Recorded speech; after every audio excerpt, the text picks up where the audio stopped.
मेरी आवाज आ रही है? ओए, मेरी आवाज आ रही है निष्ठा? है? देखिए सत्यम आ रही है मेरी आवाज? सत्यम ने जल्दी देखिए, सही आ रही है? पक्का? कम तो नहीं है? देखिए भैया, चैप्टर का नाम है वेक्टर। हाँ, मोशन इन प्लेन। ध्यान दीजिए भैया, मोशन इन अ प्लेन। बात नहीं करे कोई भी भैया, जो क्लास बात करेगा क्लास से बाहर भगा दूंगा। ठीक है? Motion in plane. ठीक है? जब बॉडी केवल एक्स एक्सिस पे चलती है, एक्स एक्सिस पे, तो यहाँ पर एक्स क्या होता है? वेरिएबल होता है। वाई क्या होता है? कांस्टेंट। और जेड क्या होता है? कांस्टेंट। मतलब कहने का मतलब, अगर बॉडी केवल एक्स एक्सिस पे चलेगी तो केवल एक्स चेंज होगा, वाई और जेड की वैल्यू क्या होगी? कांस्टेंट होगी। या बॉडी अगर केवल वाई एक्सिस पे चलती है, बॉडी अगर केवल वाई एक्सिस पे चलती है, तो इस केस में आपका वाई वेरिएबल होगा, मतलब वाई ही चेंज होगा, और एक्स कांस्टेंट रहेगा, और जेड भी क्या रहेगा? कांस्टेंट। मतलब इनकी वैल्यू चेंज नहीं होगी, जो कांस्टेंट है उनकी वैल्यू चेंज नहीं होगी। बिल्कुल इसी तरीके से अगर बॉडी केवल जेड एक्सिस पे चलती है, मोशन कहाँ हो रही है? जेड एक्सिस पे। ठीक है? तो इस केस में केवल जेड वेरिएबल रहेगा, मतलब इसकी वैल्यू चेंज होगी। वाई, एक्स और वाई क्या होगा? X constant, Y constant. इस तरह की मोशन को हम क्या कहते हैं भैया? जहां पर केवल एक एक्सिस चेंज हो, बाकी दो एक्सिस क्या हो? कांस्टेंट हो। इस तरह की मोशन को हम वन डायमेंशनल मोशन या motion in a straight line कहते हैं। क्या कहते हैं इसे? When one axis change out of three with respect to time. ठीक है? Then the motion is said to be, then the motion is said to be one D motion. क्या कहते हैं इसे? वन डी मोशन, और motion in a straight line, motion in a straight line. जब केवल एक एक्सिस चेंज होता है, बाकी दो एक्सिस हमेशा सेम रहते हैं, उनको हम कहते हैं भैया वन डी मोशन। क्या कहते हैं? One D motion. बात करते हैं टू डी मोशन की। टू डी मोशन इसको कई बार बोलते हैं भैया motion in a plane, motion in a plane. Plane कहां पे बनता है भैया? प्लेन हमेशा दो एक्सिस के बीच में बनता है। एक्स और वाई के बीच में प्लेन है, वाई और जेड के बीच में प्लेन है, जेड और एक्स के बीच में प्लेन है। मतलब दो एक्सिस के बीच में जो आता है उसे प्लेन कहते हैं। ठीक? ये है भैया आपका एक्स एक्सिस, और ये है आपका वाई एक्सिस। बॉडी यहाँ पे थी, कोई बॉडी यहाँ पे है, इस पॉइंट पर है, तो यहाँ पर एक्स की वैल्यू भी जीरो होगी, वाई की वैल्यू भी जीरो होगी, सबको पता है। बॉडी चलती हुई यहाँ पर आ गई ए पॉइंट पर, तो आपको पता है यहाँ पर एक्स की वैल्यू कुछ और हो जाएगी, वाई की वैल्यू कुछ और हो जाएगी, है ना? बॉडी यहाँ चलती यहाँ पर आ गई, तो एक्स की वैल्यू कुछ और वाई की वैल्यू कुछ और, है ना? बी पॉइंट पर आ गई। तो हम देख रहे हैं कि भैया प्लेन में चलने की वजह से एक्स भी चेंज हो रहा है और वाई भी चेंज हो रहा है। यहाँ पर एक्स भी क्या है? वेरिएबल है, वेरिएबल है। वाई भी क्या है? वेरिएबल है। लेकिन यहाँ पर जेड कांस्टेंट है, जेड है ही नहीं, तो जेड की वैल्यू की बात नहीं करूंगा, इसलिए मैं कह दूंगा जेड क्या है भैया? कांस्टेंट है। क्या है? Constant। यानी अगर हम प्लेन में चलते हैं, प्लेन कहां पे होता है? दो एक्सिस के बीच में। इसमें चलेंगे तो एक साथ दो दो कोऑर्डिनेट चेंज हो रहे हैं। जब एक साथ दो दो कोऑर्डिनेट एक ही टाइम पर चेंज होते हैं, इस तरह की मोशन को हम क्या कहते हैं भैया? टू डायमेंशनल मोशन या मोशन इन अ प्लेन। क्या कहते हैं इसे? Motion of plane. अब मान लीजिए आप इसमें चल रहे हो, उस वाले एक्सिस में। ये कौन सा एक्सिस है? Minus X axis. और ये क्या? Minus Y axis. आप यहां पर चल के आओगे तो यहाँ पर एक्स की वैल्यू कुछ और रहेगी, वाई की वैल्यू कुछ और रहेगी। इधर आने पर एक्स की वैल्यू कुछ और रहेगी, वाई की वैल्यू कुछ और रहेगी, ए पॉइंट से बी पॉइंट की तरफ आने में। तो ये भी क्या है? दो एक्सिस के बीच में क्या बना है? प्लेन। और ये दो एक्सिस के बीच में, इसलिए हम इसे क्या कहते हैं? Two D. क्या कहते हैं इसे? Two D. तो इस तरह की मोशन को हम क्या कहते हैं भैया? इसमें कौन कौन चेंज होगा? माइनस एक्स वेरिएबल रहेगा, और माइनस वाई भी क्या रहेगा भैया? वेरिएबल रहेगा। लेकिन जेड की वैल्यू क्या रहेगी? कांस्टेंट रहेगी। क्या रहेगी? यहाँ पर भी दो एक्सिस एक्स टाइम पे चेंज हो रहे हैं, ठीक है। ऐसे ही आपका ये z है, ये भी है x, इसे कौन सा प्लेन बोलेंगे? अच्छा, ये कौन सा प्लेन है? इसे कहते हैं एक्स वाई प्लेन। क्या कहते हैं इसे? X Y plane. इसको कहते हैं minus X comma minus Y plane. क्या कहते हैं इसे? Minus X comma minus Y plane. इसे कहते हैं एक्स जेड प्लेन, ठीक है। अब यहाँ पे कोई बॉडी चलती है, यहाँ से यहाँ पे आती है, ए पॉइंट पर आती है, बी पॉइंट पर आती है, तो हम देखते हैं यहाँ पर ए पॉइंट की वैल्यू, एक्स की वैल्यू कुछ और रहती है, जेड की वैल्यू कुछ और है, x1 y1। यहाँ पर आते के साथ ही x की वैल्यू कुछ और हो जाती है और y की वैल्यू और z की वैल्यू कुछ और हो जाती है। यानी यहाँ पे x वेरिएबल है और z भी क्या है? वेरिएबल है, लेकिन यहाँ पर y नहीं है, तो y को क्या बोलोगे? कांस्टेंट है। क्या है? तो हम देख रहे हैं कि प्लेन में चलने से, प्लेन में जब आप चलते हो तो दो दो एक्सिस एक ही टाइम पे चेंज हो रहे हैं। इस तरह की मोशन को हम टू डायमेंशनल मोशन या मोशन इन अ प्लेन कहते हैं। समझ गए भैया? when two axis change, when two axis change out of three axis with respect to time, time के साथ ही होगा ना ये बदलाव, then the motion is said to be, then the motion is said to be 2D motion और motion in a plane, और motion in a plane. समझिए भैया, इसी चैप्टर में हम यही पढ़ने वाले हैं कि जहां पर एक ही टाइम पर दो दो एक्सिस चेंज हो। ऐसा कब होगा? जब बॉडी कहां पे चलेगी? दो एक्सिस के बीच में। दो एक्सिस के बीच को क्या कहते हैं हम? प्लेन। क्या कहते हैं? प्लेन। तीन एक्सिस के बीच को हम कहते हैं स्पेस। क्या कहते हैं? जैसे मान लीजिए ये दीवार है, ये ये आपका वाई एक्सिस है, ये आपका ये कोना क्या भी आपका एक्स एक्सिस है, और ये क्या भी है? जेड एक्सिस है। अगर केवल आप एक्सिस पे चलोगे तो स्ट्रेट लाइन में चलोगे, और ये दो एक्सिस के बीच में, एक एक्सिस ये रहा और एक एक्सिस ये रहा, उसके बीच में क्या है? दीवार है, और दीवार कैसी है? प्लेन है। और ये एक्स एक्सिस है, ये वाई एक्सिस है, और ये जेड एक्सिस है, उसके बीच में क्या है? स्पेस। एक एक्सिस पे हमेशा क्या होती है? Straight line. दो एक्सिस के बीच में क्या होता है? प्लेन। और तीन एक्सिस के बीच में क्या होता है? स्पेस। क्या होता है? तो अगर आप लोग स्पेस में मोशन करोगे तो किस टाइप की मोशन होगी? Three dimensional motion. एक एक्सिस पे करोगे तो क्या होगी? One dimensional motion. दो एक्सिस के बीच में करोगे तो क्या होगी? To dimensional motion. एक एक्सिस पे होने वाली मोशन को हम मोशन इन स्ट्रेट लाइन कहते हैं, दो एक्सिस के बीच में होने वाली मोशन को हम मोशन इन अ प्लेन कहते हैं, और तीन एक्सिस के बीच में होने वाली मोशन को हम कहते हैं मोशन इन अ स्पेस। ठीक है भैया? तो इस चीज को ध्यान रखना। आगे बढ़ते हैं भैया, बात करते हैं टाइप ऑफ क्वांटिटी की। टाइप ऑफ क्वांटिटी, ठीक है। हमारे पास बेसिकली तीन टाइप की क्वांटिटी होती है। पहली क्या होती है? Scalar quantity, scalar quantity. दूसरी होती है vector tensor quantity, tensor quantity. और तीसरी होती है आपकी वेक्टर क्वांटिटी। देखिए भैया, स्केलर क्वांटिटी क्या होती है? स्केलर क्वांटिटी ऐसी क्वांटिटी होती है जिसको बताने के लिए आपको केवल उसके मैग्नीट्यूड की आवश्यकता होती है। जैसे आपको बोलोगा मास, तो 2 kilo, 4 kilo, 5 kilo, 10 kilo, 15 kilo. Temperature 50 degree, 60 degree, 70 degree, 80 degree. तो इसमें आप किसी में भी डायरेक्शन की बताने की आवश्यकता नहीं है, केवल मैग्नीट्यूड बता करके आपका काम क्या होगा? हो जाएगा। कोई दिक्कत नहीं होने वाली है। केवल मैग्नीट्यूड बताओ, सामने वाले को पूरी इंफॉर्मेशन उसको मिल जाएगी। भैया हाँ, भले क्वांटिटी की बात हो रही है, ठीक है भैया। तो जिसके पास क्या हो? केवल मैग्नीट्यूड हो। क्या हो? मैग्नीट्यूड हो, लेकिन डायरेक्शन बताने की आवश्यकता ना पड़े, यानी डायरेक्शन इसके पास ना हो। ऐसी क्वांटिटी को हम क्या कहते हैं भैया? Scalar quantity. क्या कहते हैं? Scalar quantity. एग्जांपल के तौर पर आप किन किन क्वांटिटी को बताते हो जिसके लिए आपको डायरेक्शन की आवश्यकता ही नहीं होती? मास। क्या हो गया? मास।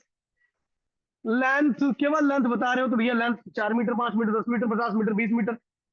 लेंथ ही तो पूछ रहे हो ना, डायरेक्शन की बात ही नहीं होगी इसमें, ठीक है। तीसरा टेम्परेचर।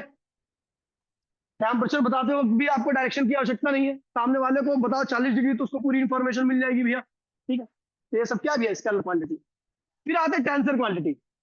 टेंसर क्वांटिटी बताने से पहले एक बात ध्यान में रखना कि कुछ ऐसी क्वांटिटीज होती हैं, जैसे आपका फोर्स हो गया। अगर मैं इस बॉडी के ऊपर दोनों ये फोर्स को, जब दो फोर्स पैरेलल ऐसे सीधा सीधा होते हैं ना एक डायरेक्शन में, जब डायरेक्शन सेम होती है, तो इनके बीच के एंगल क्या होता है भैया? 0 डिग्री कहते हैं। क्या कहते हैं? 0 डिग्री का एंगल इनके बीच में। ठीक है, तो इस केस में जो रिजल्ट आता है वो क्या आता है? रिजल्ट जो आएगा F1 प्लस F2 के बराबर आएगा। मान लीजिए आपके पास 5 न्यूटन फोर्स लगा रहे हैं, आप लगा रहे 2 न्यूटन फोर्स लगा रहे, तो रिजल्ट क्या आएगा? 7 न्यूटन आएगा। क्या आएगा? 7 न्यूटन आएगा। लेकिन इसी ब्लॉक पे इन्हीं दोनों फोर्स को, इस फोर्स को F1 फोर्स को जो कि क्या है 5 न्यूटन का है, और F2 फोर्स जो कि क्या है भैया 2 न्यूटन का है, दोनों की डायरेक्शन वही फोर्स है, लेकिन डायरेक्शन हमने क्या कर दिया? चेंज कर दिया। डायरेक्शन चेंज का मीनिंग होता है एंगल चेंज कर देना। क्या कर देना? तो जैसे ही मैंने एंगल चेंज किया, अब रिजल्ट क्या होगा भैया? रिजल्ट जो आएगा, ये देखो 2 न्यूटन ये लग रहा है, 5 न्यूटन इधर लग रहा है, तो रिजल्ट क्या आएगा? 3 न्यूटन आएगा। हम देख रहे हैं वही दोनों क्वांटिटी है, सेम वही क्वांटिटी है, केवल इनके बीच की डायरेक्शन को चेंज किया, नहीं एंगल को चेंज किया, तो रिजल्ट क्या हो गया? चेंज हो गया, है ना? तो जब रिजल्ट एंगल को चेंज करने पर चेंज हो जाए, ऐसी क्वांटिटी को कहते हैं भैया ये quantity vector law of addition को फॉलो कर रही है। जो भी quantity vector law of addition को फॉलो करती है, उनके बीच में अगर आप उनकी पोजीशन को या उनके बीच की डायरेक्शन को या उनके एंगल को आप चेंज करते हो, तो उनका रिजल्ट क्या होता है? चेंज हो जाता है। लेकिन जो ऐसा नहीं करती, जैसे कि मान लीजिए करंट, करंट यहां से आ रहा है 4 एम्पियर, यहां से आ रहा है आपका 10 एम्पियर, रिजल्ट क्या आएगा? 14 एम्पियर। अब ये इनके बीच में एंगल कुछ भी रहे, रिजल्ट हमेशा क्या रहा है? 14 एम्पियर ही आएगा। लेकिन ये इस वाले केस में रिजल्ट सेम नहीं आ रहा। जहां पर एंगल चेंज करने पर रिजल्ट आपका अलग अलग आता हो, अलग अलग एंगल पर अलग अलग रिजल्ट आता हो, तो इसका मतलब वो quantities vector law of addition को फॉलो करती है। और जहां पर एंगल चेंज करने पर रिजल्ट हमेशा एक जैसा ही आता हो, वो quantity vector law of addition को फॉलो नहीं करती। समझ गए? जो quantity vector law of addition को फॉलो करती है, उन्हीं क्वांटिटी को हम क्या कहते हैं भैया? Vector quantity. क्या कहते हैं उन्हें? Vector quantity. और जो quantity vector law of addition को फॉलो नहीं करती, उनको या तो स्केलर कहते हैं या फिर टेंसर कहते हैं। समझ गए भैया? अलग अलग एंगल पर अलग अलग रिजल्ट, इसका मतलब वो कौन सी क्वांटिटी होगी? वेक्टर।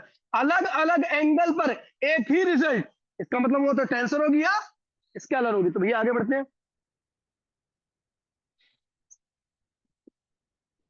टेंसर क्वांटिटी, इसके पास देखिए मैग्नीट्यूड होता है, मैग्नीट्यूड होता है भैया। दूसरा डायरेक्शन भी होती है। और आपने अब तक क्या पढ़ा था? ऐसी क्वांटिटी इसके पास मैग्नीट्यूड डायरेक्शन दोनों हो, उनको हम वेक्टर कहते हैं। लेकिन यहाँ पे गलत हो जाएगा ये, ठीक है? लेकिन ये तीसरा केस को फॉलो नहीं करती। तीसरा केस कौन सा?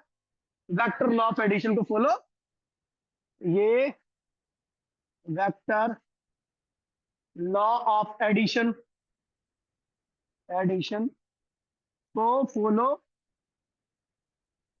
नहीं,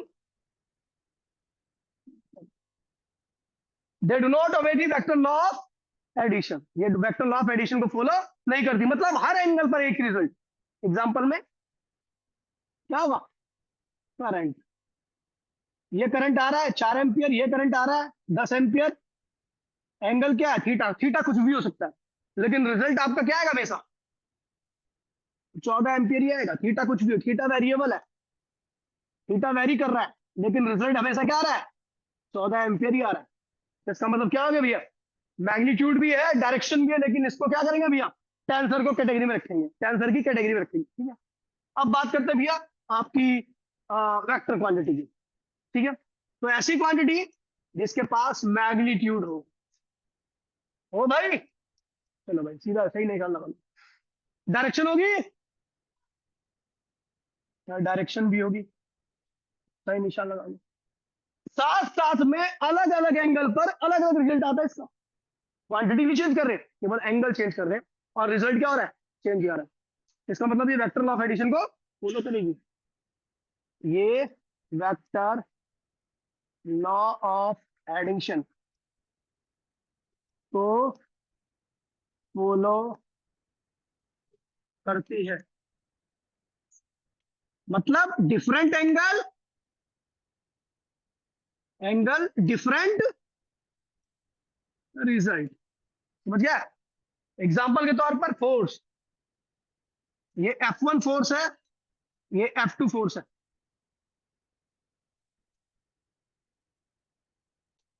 F1 फोर्स ये रहा, F2 फोर्स ये रहा, एंगल थीटा है, रिजल्ट क्या होगा ये रहा। तो भैया थीटा अगर वेरिएबल होगा, वेरिएबल मतलब जो बदलता हो, तो रिजल्ट भी क्या होगा, वेरिएबल होगा। तो दिक्कत तो नहीं है। इसका एग्जांपल है फोर्स, मोमेंटम, जितनी वेक्टर क्वांटिटी, बहुत सारी वेक्टर क्वांटिटी होती है, फोर्स, मोमेंटम, वेलोसिटी, डिस्प्लेसमेंट, है ना, ये सब के सब है वेक्टर क्वांटिटी। और इनके अगर आपको दो क्वांटिटी का रिजल्ट निकालना है तो अलग अलग एंगल पे वो रिजल्ट क्या होगा, अलग अलग आएगा। ठीक है भैया, आगे बढ़े।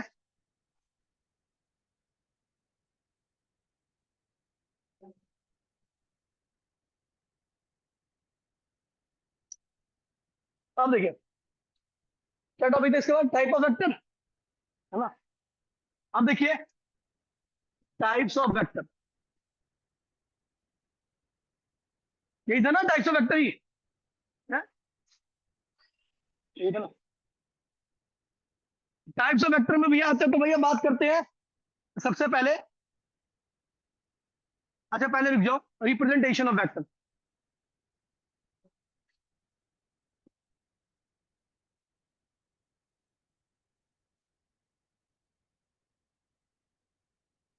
किसी वेक्टर को कैसे रिप्रेजेंट किया जाता है, ध्यान दीजिएगा। अगर कोई भी क्वांटिटी वेक्टर क्वांटिटी है तो उसके ऊपर हम क्या लगा देते हैं, खड़ो जाओ से, खड़ो जाओ, आगे बैठ।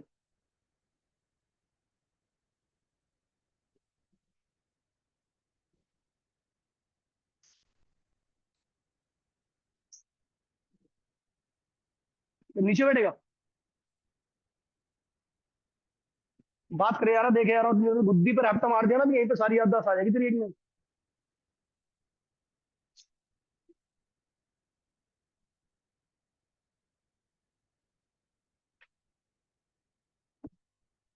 तो भैया representation of vector, if A is vector quantity, अगर ए क्या है भैया आपकी वेक्टर क्वांटिटी है, तो इसको कैसे लिखेंगे, ए के ऊपर arrow. If B is vector quantity, तो हम क्या लिखेंगे इसके ऊपर, बी के ऊपर arrow. If C is vector quantity, तो क्या लिखेंगे, सी के ऊपर। मतलब अगर कोई भी चीज वेक्टर क्वांटिटी है तो उसके ऊपर क्या करो, एग्जाम्पल में फोर्स वेक्टर तो फोर्स के ऊपर एरो, वेलोसिटी वेक्टर तो वेलोसिटी के ऊपर एरो, मोमेंटम वेक्टर तो मोमेंटम का एरो, है ना, ऐसा कुछ भी लिख सकते हो। ठीक है, एरो लगा देना हमें उसके ऊपर। ठीक है, रिप्रेजेंटेशन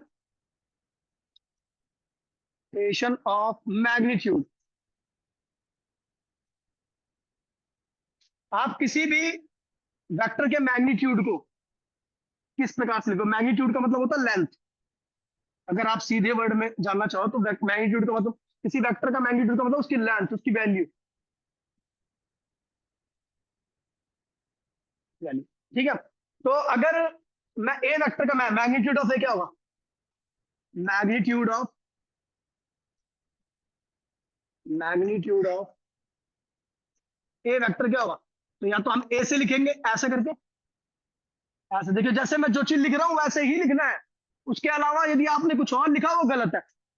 इसलिए ज्यादा दिमाग मत लगाना, जो लिख दिया वही सही है। अगर ए के मैग्नीट्यूड की बात की जाए तो मैग्नीट्यूड ऑफ ए ऐसे लिखते हैं, या फिर नॉर्मली आप ऐसे लिखते हो ए से। ठीक है, अब magnitude of B, magnitude of B कैसे लिखोगे, ऐसे, या नॉर्मली बी लिख दो। ठीक है भैया, तो मैग्नीट्यूड को इस प्रकार से रिप्रेजेंट किया जाता है, रिप्रेजेंटेशन ऑफ डायरेक्शन। किस प्रकार से आप डायरेक्शन को रिप्रेजेंट करोगे। ठीक है, तो डायरेक्शन को रिप्रेजेंट करने के लिए, direction of A vector, direction of A vector क्या होगा, ए कैप, क्या लिखेंगे, डायरेक्शन ऑफ बी वेक्टर क्या होगा, बी के ऊपर कैप, ऐसे लगा देंगे। डायरेक्शन ऑफ एक्स एक्सिस, अगर एक्स एक्सिस के डायरेक्शन में तो क्या लिखोगे, आई कैप, क्या लिखोगे, ठीक है। Direction of Y axis,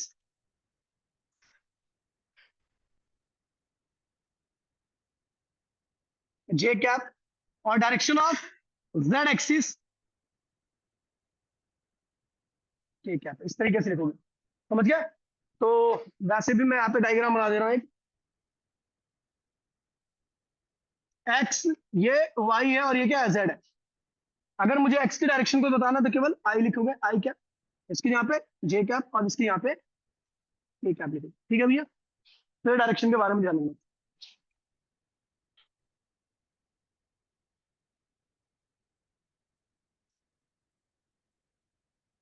full meaning of vector,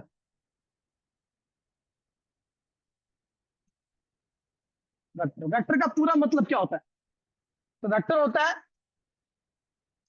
दो चीज से मिलकर बना होता है। वेक्टर क्या होता है, दो चीज से मिलकर बना होता है। एक क्या होता है उसके पास, मैग्नीट्यूड, और दूसरी होती है डायरेक्शन। एक वेक्टर का मीनिंग होता है कि ऐसी क्वांटिटी है जिसके पास मैग्नीट्यूड भी हो साथ साथ में डायरेक्शन भी हो। अगर मैं बोलूं और ए वेक्टर, अगर मैं ए वेक्टर की बात करूंगा तो ए वेक्टर के पास क्या होगा, मैग्नीट्यूड क्या होगा, ए बताया था ना, मैग्नीट्यूड ए से लिखते हैं, और डायरेक्शन क्या होगी, ए क्या। और B vector, B vector magnitude क्या होगा बी और डायरेक्शन क्या होगी बी क्या। और सी वेक्टर मैग्नीट्यूड क्या होगा सी, और सॉरी वेक्टर क्या होगा सी, मैग्नीट्यूड क्या होगा सी और डायरेक्शन क्या होगी सी क्या। ठीक है भाई, आ गया भाई type of vector, type of vector. Vector के टाइप क्या होते हैं ध्यान दीजिएगा भैया। अब ये थोड़ा लेंथी टॉपिक है, इसमें ध्यान रखना, ठीक है। बहुत सारी चीज होंगी। कल मैंने यहाँ तक पढ़ाया था। मैं दोबारा इसलिए पढ़ा रहा था क्योंकि ये नई चीज है, आप इसको पहली बार पढ़ रहे हो, ठीक है। इससे पहले आपने चैप्टर नंबर एक में थोड़ा बहुत पढ़ा था, दो में काफी कुछ पढ़ा था, लेकिन तीन में ये चल रहा ना, ये इसमें आपने बिल्कुल भी नहीं पढ़ा इसके बारे में। तो इसलिए मैं दोबारा से इसको पढ़ा था, ठीक है। और काफी आगे निकल जाऊंगा आज इससे, ठीक है। तो टाइप ऑफ वेक्टर की बात करते हो तो सबसे पहले टाइप ऑफ वेक्टर क्या होता है, इक्वल वेक्टर। क्या है, इक्वल वेक्टर।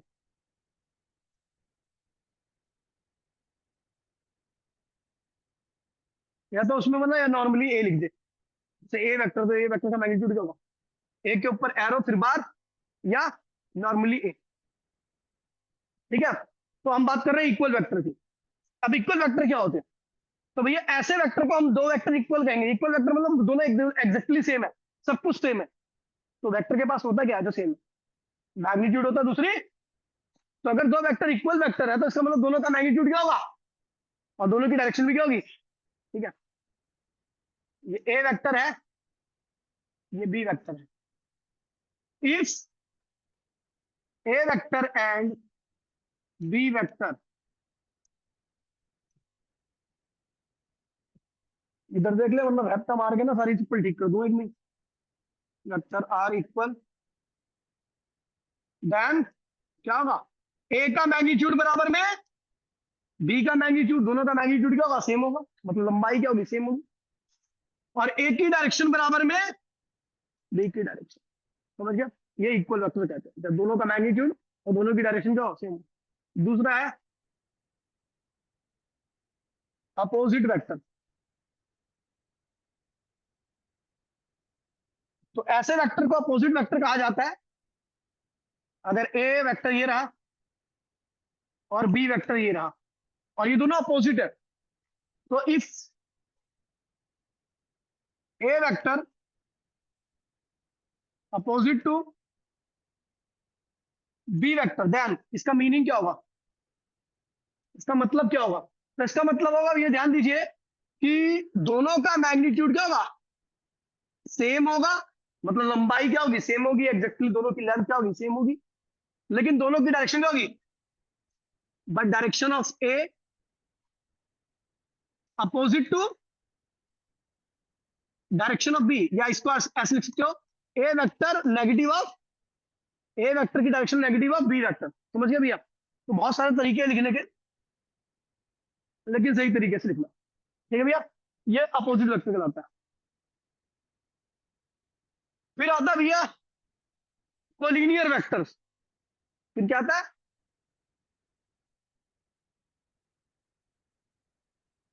Collinear vector. अब कोलिनियर वेक्टर क्या होता है?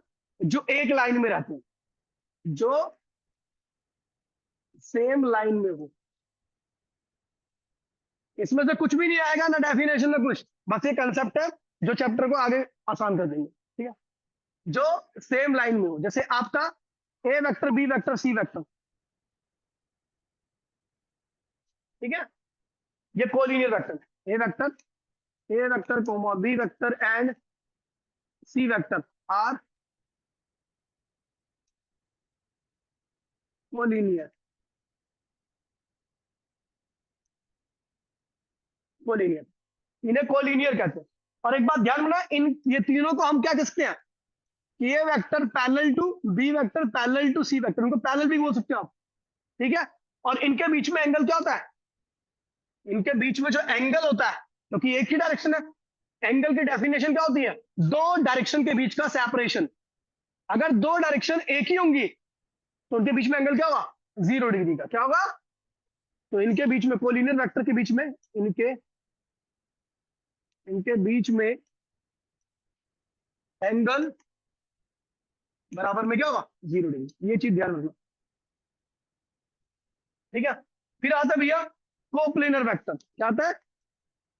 Coplanar vector. प्लेन क्या होता है? दो एक्सिस के बीच में। प्लेन क्या होता है? तो दो एक्सिस के बीच में जितने भी वेक्टर्स होंगे, सबके सब क्या कहलाएंगे? Coplanar vector. दो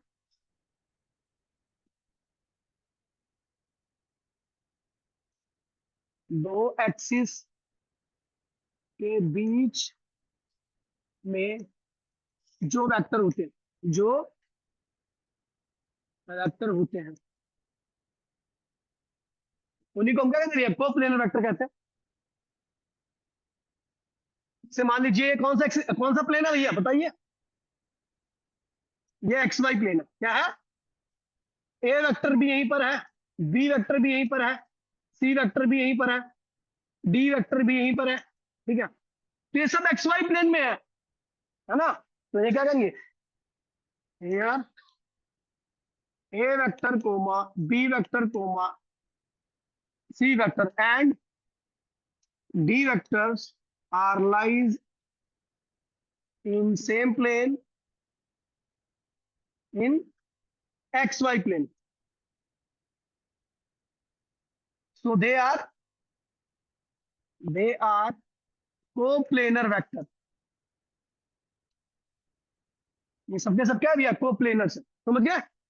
अब आता है भैया को इनिशियल वेक्टर। हाँ, क्या पैरेलल का मीनिंग क्या होता है? एंगल होता है 0 डिग्री का होता है। यहाँ पर भी एंगल क्या है? तो वे क्या होंगे? विकास ये जो पूछ लो, बता दो मेरे को। ठीक है, फिर आता है को इनिशियल वेक्टर। क्या आता है? वेक्टर। अब ये को इनिशियल वेक्टर क्या होता है भैया? तो को इनिशियल वेक्टर्स ऐसे वेक्टर्स होते हैं जिनका स्टार्टिंग पॉइंट क्या होता है? सेम होता है। जिनका जिनका स्टार्टिंग पॉइंट क्या? पॉइंट सेम हो। ऐसे वेक्टर्स को हम क्या कहते हैं भैया? को इनिशियल वेक्टर। जैसे ये कुछ वेक्टर्स है, A vector, B vector, C vector. इन सबका स्टार्टिंग पॉइंट क्या है? ओ है। तो A B C are coinitial vector. A vector comma B vector and C vector are coinitial vector. ठीक है भैया, फिर आता है को टर्मिनल वेक्टर। क्या आता है?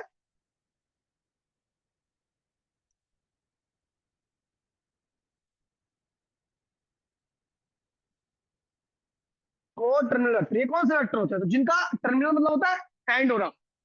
ठीक है, तो जिनका एंडिंग पॉइंट क्या हो?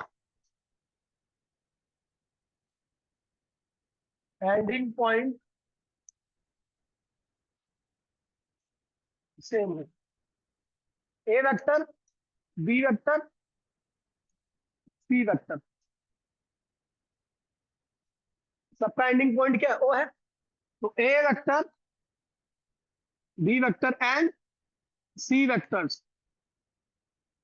Are coterminal vector. फिर आता है भैया जीरो वेक्टर।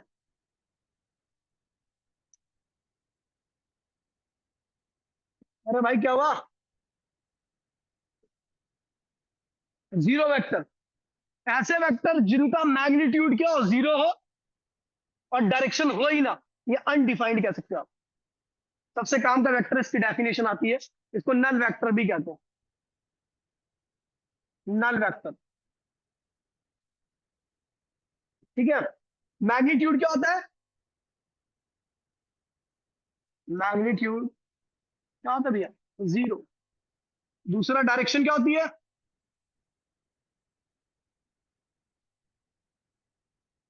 अनडिफाइंड। डायरेक्शन क्या होती है? अनडिफाइंड, ठीक है। Magnitude zero, direction undefined. Use क्या होता है? एग्जांपल, जीरो वेक्टर के एग्जांपल क्या होता है सकते हैं? A vector minus A vector, B vector minus B vector, etcetera लिख सकते हो आप। यूज क्या है इनका?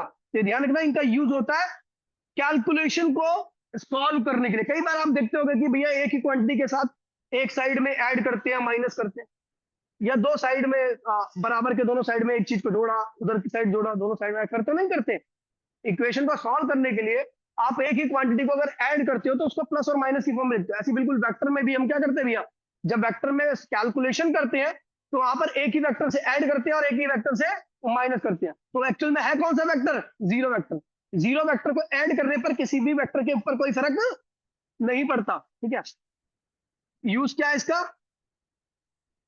सॉल्विंग द इक्वेशन, ठीक है, related to vector quantity, related to vector quantity, related to vector quantity. अभी मत मेरे भाई कॉपी मत कीजिए अभी, पहले इसको केवल समझिए। घर पे जाके ज्यादा टाइम लेगा, आधे घंटे में कॉपी कर लोगे सारा। कितना भी लिखा होगा आधे घंटे ज्यादा नहीं लगने वाला, क्योंकि ये बोर्ड पे लिखा होगा, कॉपी पे लिखा होगा। कॉपी पे लिखने में अंतर होता है, बोर्ड पे लिखने में अंतर होता है। तो आप आराम से लिख लोगे, अभी केवल समझो चीजों को, ठीक है। अगर अभी नहीं समझोगे तो फिर आपको रिकॉर्डिंग दोबारा लिखनी पड़ेगी, फायदा क्या है फिर उसका, ठीक है। तो भैया मैं कह रहा हूँ यूज क्या है? Solving the equations related to vector, ठीक है भैया, समझ गए? तो ये है आपका इसका यूज, कोई दिक्कत तो नहीं है, ठीक है। अगर मैं प्रॉपर्टी क्या होती है इसकी? प्रॉपर्टी, तो अगर मैं ए वेक्टर में जीरो वेक्टर जोड़ दूं तो ये ए ही वेक्टर रहेगा, समझ गया? ए वेक्टर में जीरो वेक्टर जोड़ दूं तो रिजल्ट क्या रहेगा? ए ही रहेगा, समझ गया? फिर आता है भैया पोजीशन वेक्टर। ये कौन सा वेक्टर है? तो भैया पोजीशन वेक्टर ऐसे वेक्टर्स होते हैं जिनका जो स्टार्टिंग पॉइंट होता है वो ओरिजिन होता है। क्या होता है? स्टार्टिंग पॉइंट क्या होता है? स्टार्टिंग पॉइंट क्या होता है? ओरिजिन होता है। पोजीशन वेक्टर्स ऐसे वेक्टर्स होते हैं जिनका स्टार्टिंग पॉइंट क्या होता है? ओरिजिन होता है, वो ओरिजिन से स्टार्ट होते हैं, ठीक है।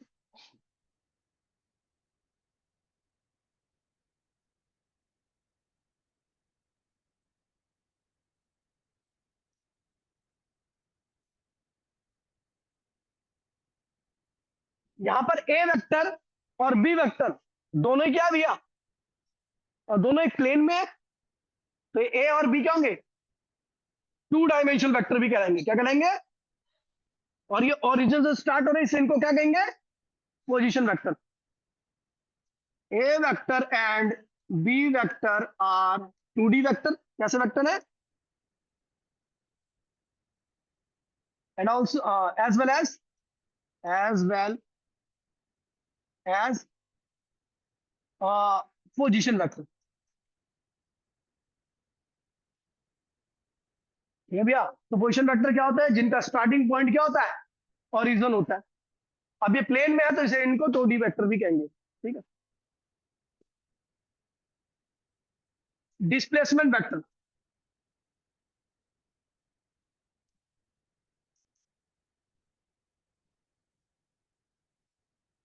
अच्छा, इसको इस पीछे वाले को पीवी भी लिखते हैं। क्या लिखेंगे?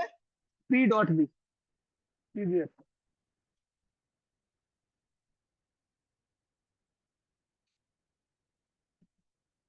डिस्प्लेसमेंट वेक्टर क्या होता है?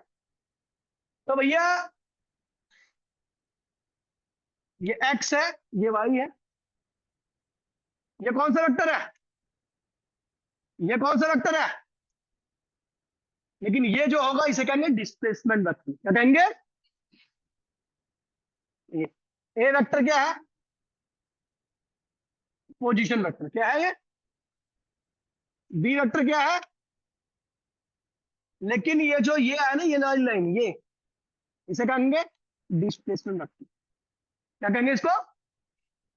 तो दो पोजीशन वेक्टर्स का बीच का सेपरेशन या गैप क्या कहलाता है?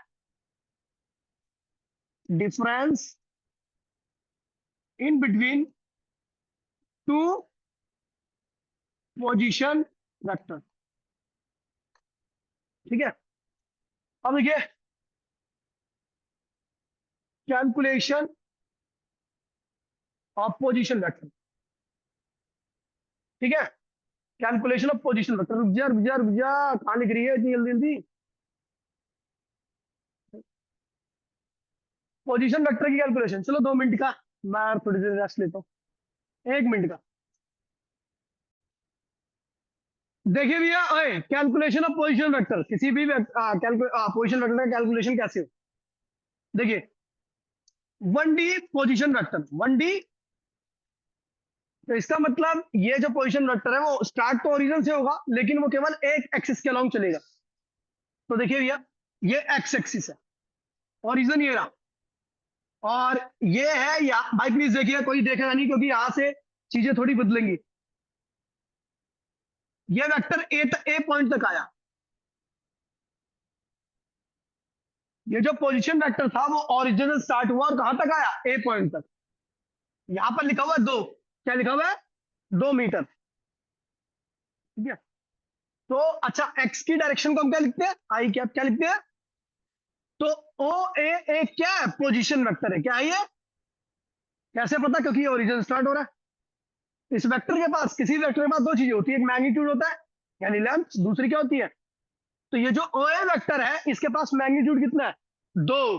क्या है? क्योंकि ओ से लेके ए तक चला है, ओ से लेके ओ ए तक की बीच की दूरी क्या है? 2 है। यानी इस वेक्टर के पास मैग्नीट्यूड क्या होगा? 2। और डायरेक्शन क्या होगी? एक्स के लॉन्ग चल रहा है तो 2 आई क्या। समझ में आ गया? 1D वेक्टर ऐसे लिखते हैं। ऐसे मान लीजिए,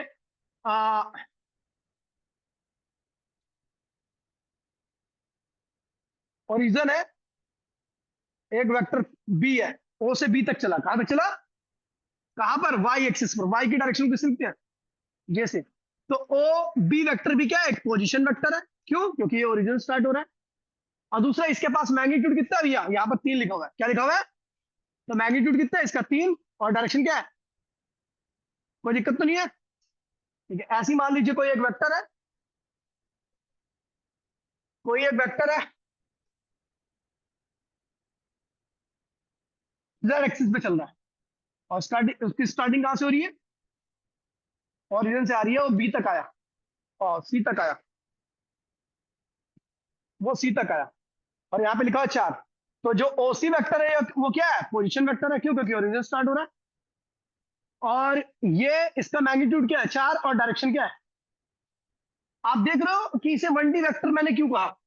क्योंकि ये वाला वेक्टर, इसकी डायरेक्शन भी क्या है? एक आई के, एक ही एक्सिस के अलॉन्ग है। इसकी जो डायरेक्शन है वो एक्स के अलॉन्ग है केवल, वाई और जेड इससे मतलब नहीं है। इसकी डायरेक्शन क्या है? केवल वाई के अलॉन्ग है। और अगले वाले की डायरेक्शन क्या है? केवल जेड के अलॉन्ग। जब केवल किसी वेक्टर की डायरेक्शन केवल एक एक्सिस के अलॉन्ग होती है, या केवल एक एक्सिस पे चलता है, तो उस टाइप के वेक्टर को हम क्या कहते हैं भैया? 1D vector. इन सबका स्टार्टिंग पॉइंट ओरिजिन है, तो ये सारे के सारे क्या होंगे? Position vector. क्या होंगे? Position vector. ठीक है। अच्छा, इसका मैग्नीट्यूड क्या होगा? इस पोजीशन वेक्टर का मैग्नीट्यूड क्या होगा? 4। और डायरेक्शन क्या होगी? Z axis. क्या होगी? समझ गया? फिर आता है 2D पोजीशन वेक्टर।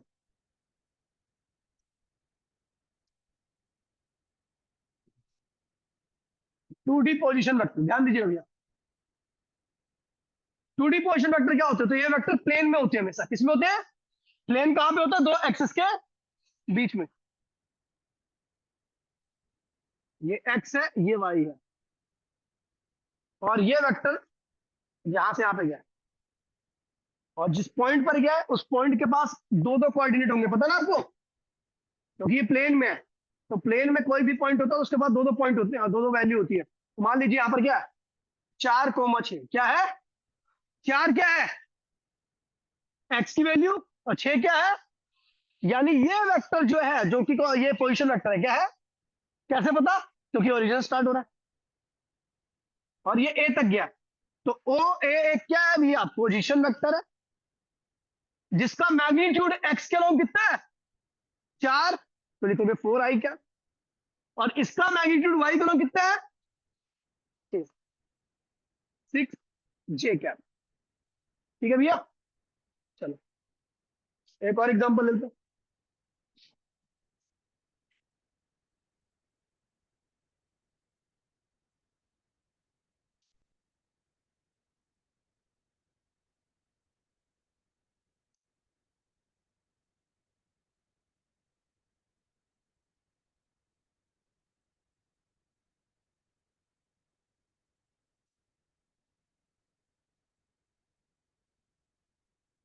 तो ओबी क्या है? एक पोजीशन वेक्टर है। ओबी क्या है? इसका ये जो चला है, ये एक्स का लॉन्ग कितना चला है? -6 यूनिट, और वाई का लॉन्ग कितना चला है? -7 यूनिट। तो जो ओबी वेक्टर होगा उसको क्या लिखेंगे? -6i cap -7j cap. ये क्या है? पोजीशन वेक्टर है। कैसे पता?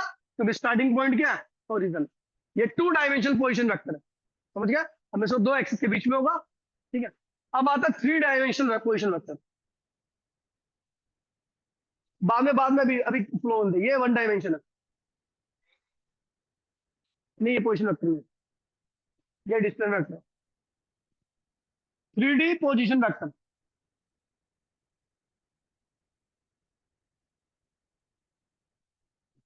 ठीक है। 3D पोजीशन वेक्टर क्या होगा? एक्स वाई जेड, इसके बीच, इन तीनों एक्सिस के बीच में क्या होगा? स्पेस। क्या होगा? स्पेस। और उस स्पेस में ये वेक्टर है, तो इस वेक्टर के पास एक्स की भी वैल्यू होगी, मान लीजिए 2, वाई की भी वैल्यू होगी, मान लीजिए 4, जेड की वैल्यू होगी, मान लीजिए 6। तीनों एक्सिस होंगे यहां पर इसे, और ये है ए, और ये है ओ। तो ओ से स्टार्ट हुआ, ए पर गया, यानी ये भी क्या होगा? पोजीशन वेक्टर होगा। और इस वेक्टर की वैल्यू क्या होगी? ओ ए, एक पोजीशन वेक्टर है, उसके पास एक्स का कितना मैग्नीट्यूड है? तो 2i कैप। वाई का कितना मैग्नीट्यूड है? 4j कैप, और 6 कैप। ठीक है भैया, समझ गया? दूसरा,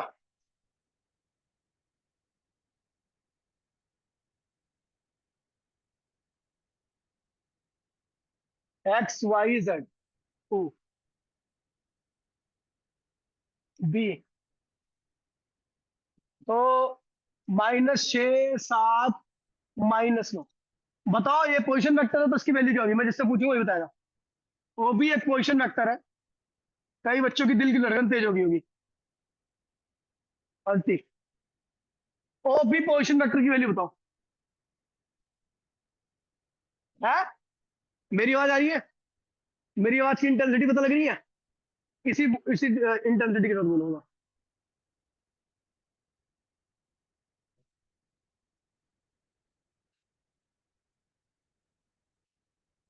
-6 -6 आई, फिर क्या है? 6 यूनिट नेगेटिव एक्स के अलॉन्ग है, 7 यूनिट पॉजिटिव वाई के अलॉन्ग है, और 9 यूनिट -जेड के अलॉन्ग है। एक्चुअली माइनस साइन जो होता है वो डायरेक्शन के लिए होता है। मैग्नीट्यूड अगर आप बोलोगे तो पॉजिटिव भी बोलोगे। 6 unit negative X, 7 unit positive Y, और 9 यूनिट नेगेटिव जेड। इस वेक्टर की वैल्यू क्या होगी? -6i cap +7j cap +-9k cap. ठीक है।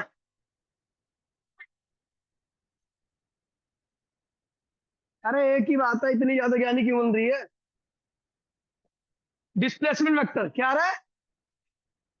Displacement vector. ठीक है भैया। ऐसे वेक्टर, और एक बात और है भैया, इन दोनों बैचेस का मैं सिलेबस सेम लेके चलूंगा। ठीक है। तो अगर कोई कल 6 बजे एमडब्ल्यूएफ में 6 बजे नहीं आ पाए, तो वो टीटीएस में 7:15 पे आ जाए। उसके बाद दो ऑप्शन, या कोई 7:15 पे नहीं आ पाए तो वो एमडब्ल्यूएफ में शाम को 6 बजे आ जाए। अभी मैं फर्स्ट टर्म तक यही लेके चलूंगा, और कोई एक भी क्लास नहीं मिस करेगा, क्योंकि मैं एक क्लास में इतना सारा पढ़ा दूंगा कि आपके बस के बाहर हो जाएगा, अगली क्लास में उसको मैनेज करना। इसलिए भैया कोई गलती से क्लास मिस नहीं करेगा, इसलिए मैंने दोनों, अब कुछ दिनों बाद मैं तीनों बैच के सिलेबस को बराबर कर दूंगा। ठीक है। जो सबसे आगे चल रहा है उसका भी, आपका सबका, आप किसी बैच में आ सकते हो। रीजन ये है क्योंकि मैं 2 बैच रखूंगा फिर उसके बाद, 1.5 घंटे की। ठीक है। एग्जाम से 10 दिन पहले मैं आपका सिलेबस खत्म करा दूंगा, प्लस रिवीजन। ठीक है। डिस्प्लेसमेंट वेक्टर क्या होता है भैया? तो मैंने बोला दो पोजीशन वेक्टर्स का डिफरेंस क्या कहलाता है? डिस्प्लेसमेंट। बताना पीछे। तो भैया देखते हैं।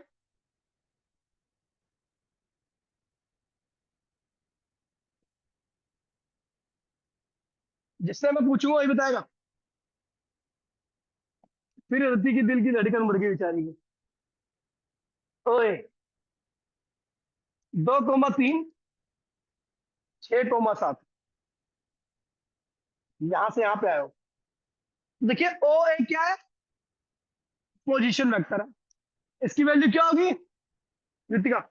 ओ ए की वैल्यू 2i + 3j, है ना। ओबी की वैल्यू क्या होगी? तू बता भाई शिव। हाँ, ओबी की वैल्यू ऐसे बोलते देखते, 6i + 7। लेकिन अगर मैं ए बी की बात करूं तो ए बी है क्या? डिस्प्लेसमेंट वेक्टर है। क्या है? ए बी क्या है? ओ ए तो पोजीशन वेक्टर हो गया, ओ बी भी पोजीशन वेक्टर हो गया, लेकिन ए बी क्या है? Displacement vector. किसकी किसकी भी ये क्लास है? 11:30 बजे। आपकी है केवल, और किसी की नहीं है? चलो कोई नहीं, छुट्टी हो गया आज रात की। ज्यादा बच्चे तो भेज देता हूँ। जाना आपको तो जाओ, कोई बात नहीं। मेरे हिसाब से वो क्लास लेनी चाहिए बच्चों को। फिर भी आसान चैप्टर चल रहा है इस वक्त मेरे ख्याल से। ठीक को चल रहा है ना? हाँ। किसका किसका टेस्ट है ना? डाला। ए से बी पे आ रहे हो, कहाँ आ रहे हो? लेकिन देना चाहिए, एक काम करना, थोड़ा लेट चले आना, दे देना, क्योंकि टेस्ट तो कभी भी हो रहा होगा ना। और जो ले रहा होगा मेरे से बात करा देना, मैं आपकी टाइम बर्बाद होगा। ठीक है। ओ बी से लेके ओ ए पे आ रहे हो, ओ बी से लेके कहाँ पे आए? तो ए से बी पे आ रहे हो, तो ए बी क्या है आपका? ए बी क्या है? डिस्प्ले। इसकी वैल्यू कैसे निकलेगी? ध्यान रखना भैया। डिस्प्लेसमेंट होता क्या है? Final position. अब पोजीशन के साथ क्या लगाओगे? वेक्टर भी लगाओगे। क्या लगाओगे? Final position vector minus initial position vector. तो फाइनल क्या है? आप ओ ए से ओ बी पे आए, तो ओ बी क्या है? फाइनल। और ओ ए क्या है? तो ओ बी भैया आपका क्या है? Final position vector minus O ए क्या है? Initial position vector. दोनों को माइनस कर दो तो क्या आएगा भैया? ओ बी की वैल्यू क्या रखी है? 6i, 7j माइनस ओ ए की वैल्यू क्या रखी है? 2i + 3j। आएगा 6i + 7j -2i। अब मैं जिससे पूछूंगा इसका रिजल्ट क्या होगा? इसका रिजल्ट क्या होगा? प्रिया नाम है, क्या नाम है? हाँ। ओए, 4i क्या? 7 - 3, 7 और 4। देखिए एक्चुअल में क्या है भैया, देखिए देखो, इसमें आपको ये ध्यान रखना है कि आई वाला आई वाले से ही माइनस होगा, जे वाला जे वाले से ही माइनस होगा। आई और जे को माइनस मत कर देना, ये कर दोगे तो फिर भैया नंबर गए। तो रिजल्ट क्या आने वाला भैया? 4i + 4j, 4i+। तो ए बी डिस्प्ले मेटर की वैल्यू क्या होगी? ये होगी। कोई दिक्कत तो नहीं है। एक डायग्राम मैं बना रहा हूं,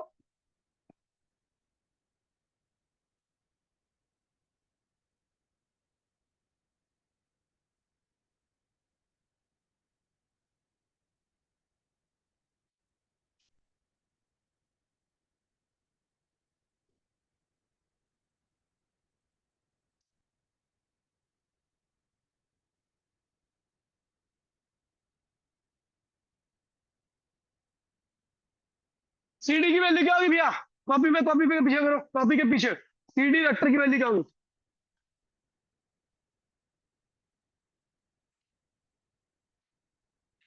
ये फाइनल है या इनिशियल है? I for initial.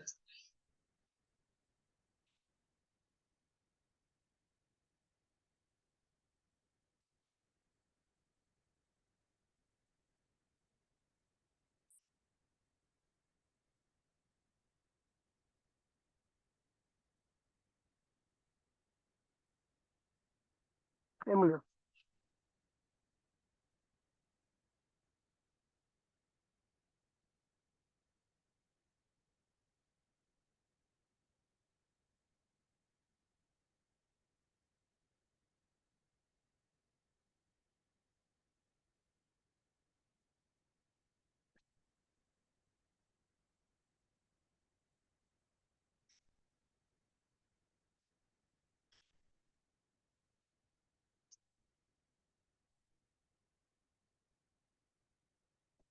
किसका आ गया भैया? 4i कैप और 3j कैप।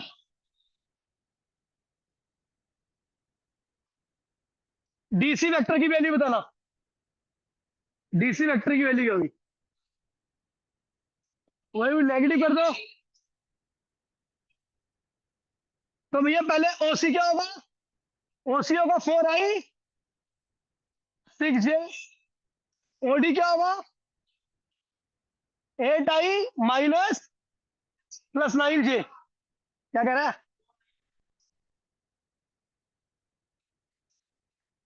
अब मोटे सही तो है। अब ओसी देखना। 4i प्लस ओसी बोल रहा हूँ, सुअर है क्या? शरीर ही सुअर जैसा था, दिमाग भी बना रहा है ऐसी।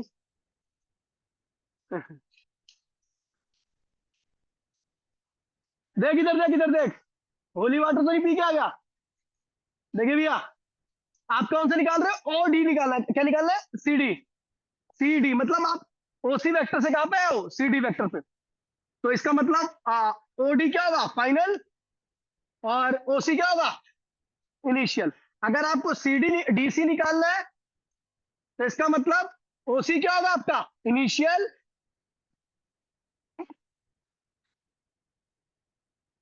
ओडी क्या होगा आपका? और अच्छा, उल्टा उल्टा कर दियो। ओसी क्या होगा? फाइनल। और ओडी क्या होगा? इनिशियल। ठीक है भैया।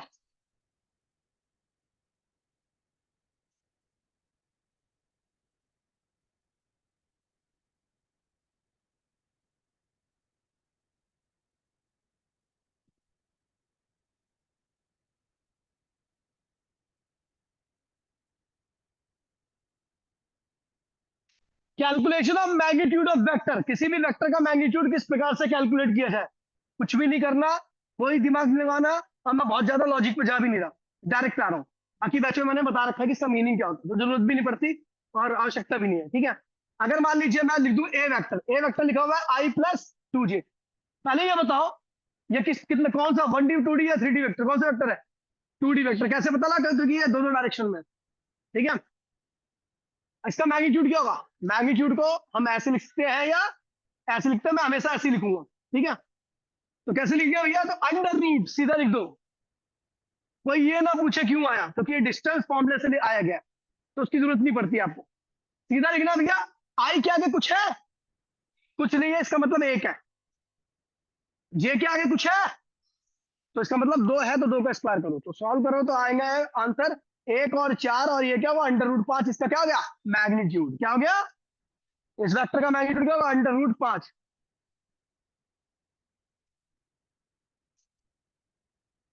6i + 7j + 4k। ये किस टाइप का वेक्टर है? 3D vector. ये कैसे वेक्टर था? ये क्या है? पता लगे ना कैसे? बताए इसका मैग्नीट्यूड क्या होगा? 6 का स्क्वायर 36।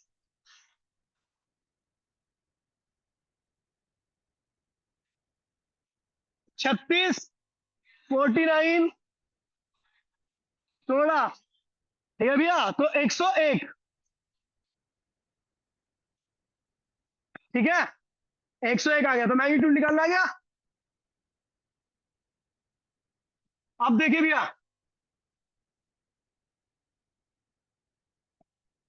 कैलकुलेशन ऑफ यूनिट और डायरेक्शन।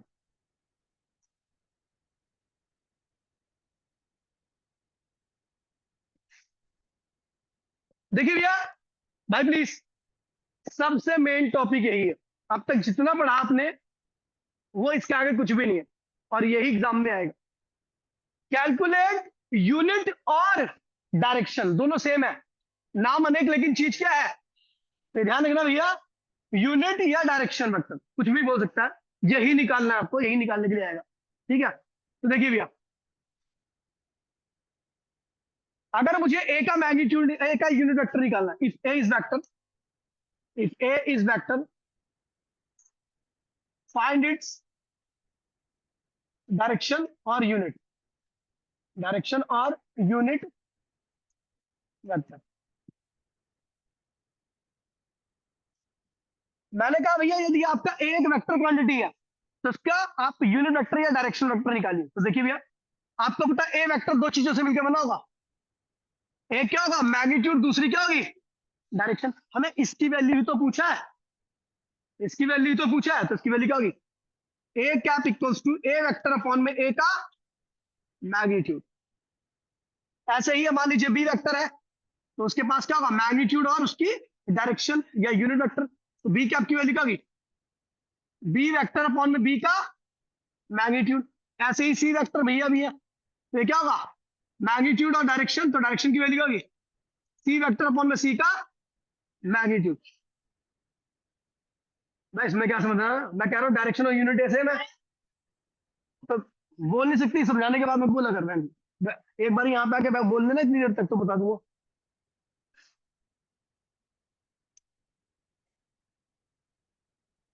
अभी मैं तेरी बातों को दो बार अनसुना कर दूंगा तो क्या क्या, मैं इतनी देर तक चिल्ला रहा हूँ उसको भी तो सोचना।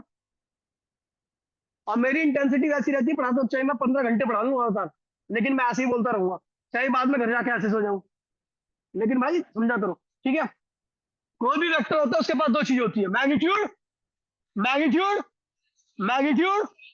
तो इसी डायरेक्शन की वैल्यू को हम क्या कहते हैं भैया यूनिट वेक्टर कहते हैं।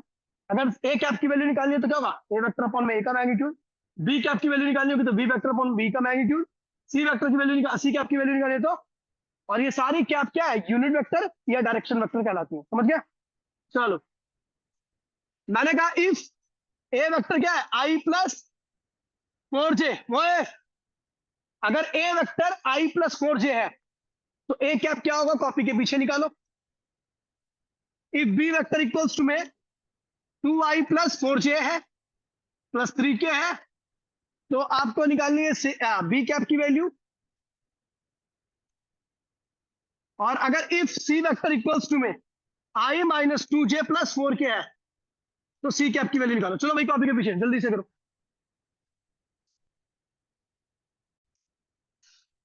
ओए, ए कैप की वैल्यू क्या आएगी, ए कैप इक्वल्स टू में आपको पता है ए वेक्टर अपॉन में ए का मैग्नीट्यूड होता है, ऊपर लिखा रखा मैंने। तो ए वेक्टर की वैल्यू क्या है आई प्लस 4j, और ए का मैग्नीट्यूड क्या होगा अंडर रूट 17, किसका किसका ये है। अच्छा हाँ, इसको इसको ऐसे लिख सकते हो आप, देखिए ओए, इसको ऐसे लिख सकते हो आई अपॉन में अंडर रूट 17, 4j अपॉन में अंडर रूट 17, ऐसे लिख सकते हो। बस सुअर तू अब तक कह रहा था तेरे को आई नहीं रहा, ये हो गया इस तरीके से भाई।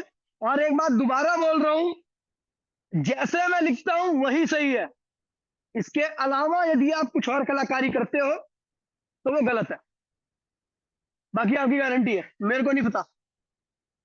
एक बी क्या किसके बराबर होगा, बी वेक्टर अपॉन में बी का, बी वेक्टर क्या है 2i plus 4j plus 3k, ओए अपॉन में इसका मैग्नीट्यूड जो कि क्या रखा है अंडर रूट 29 को क्या लिखा 2i 29, 4j अपॉन में अंडर रूट 29, 3k अपॉन में अंडर रूट 29, ये हो गया। चलो सी कैप की वैल्यू क्या होगी i minus 3j, 2j plus 4k। Magnitude क्या है भैया? 4, 16, 21। क्या है भैया? हाँ बच्ची, बता दूंगा अभी थोड़ी बाद। ठीक है, ठीक है। तो ये क्या होगा? √21। तो इसके नीचे √21, √21, √21। किसका किसका किसका यही आया? जिसका यही आया उसका।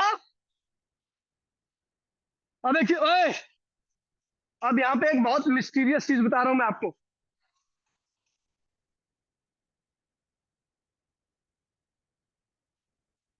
तेरी देखिए भैया, ये यूनिट वेक्टर है। ये क्या है? इसका मैग्नीट्यूड निकालते हैं। एक कैप का मैग्नीट्यूड निकाल रहा हूं, केवल एक कैप का। क्या होगा? 1/17 का होल स्क्वायर, 1 में √17 का होल स्क्वायर। एक कैप का मैग्नीट्यूड निकाल लो। ठीक है। और इसका क्या हुआ? 4 में √17 का। कोई दिक्कत तो नहीं भैया? ये हो जाएगा आपका 1/17, 16/17, 17 क्या आ गया? इसका मतलब आप बी भी निकालोगे, बी कैप का मैग्नीट्यूड भी निकालोगे तो भी बनाएगा। इसका निकालोगे तो भी बनाने वाला है। तो क्या मतलब हुआ इसका? कि जो भी यूनिट वेक्टर निकालते हो या डायरेक्शन वेक्टर निकालते हो, उनका मैग्नीट्यूड क्या होता है? हमेशा 1 होता है। क्या होता है? तो ये भैया बहुत नोट में याद रखना। मैग्नीट्यूड ऑफ डायरेक्शन वेक्टर, चुप हो जा। डायरेक्शन वेक्टर और यूनिट वेक्टर क्या होता है भैया? 1 होता है। क्या होता है? और 1 की मल्टीप्लाई अगर मैं ए में कर दूं तो क्या आएगा? ए। 1 इंटू में ए। 1 की मल्टीप्लाई बी में कर दूं तो क्या आएगा? यानी आप किसी वेक्टर में यूनिट वेक्टर की मल्टीप्लाई कर दोगे तो उस वेक्टर में कोई चेंज। ए वेक्टर इंटू में 1, A1, A1 कह रहा है। बी वेक्टर इंटू में 1, B1। ठीक है।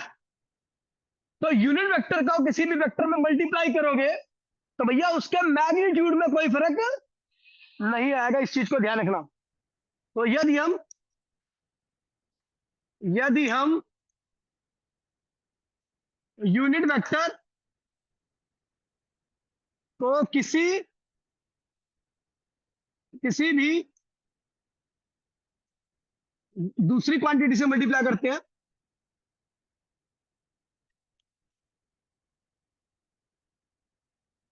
क्वांटिटी से करते हैं तो उसका मैग्नीट्यूड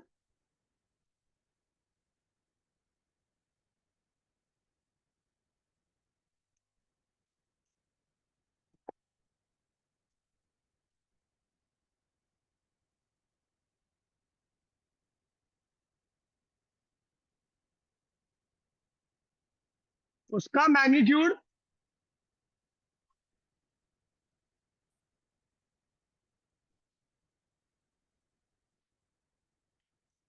होता। ठीक है भैया?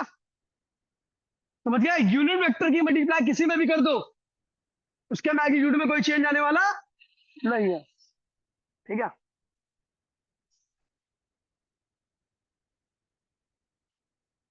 क्या? हाँ, 1 होगा। C vector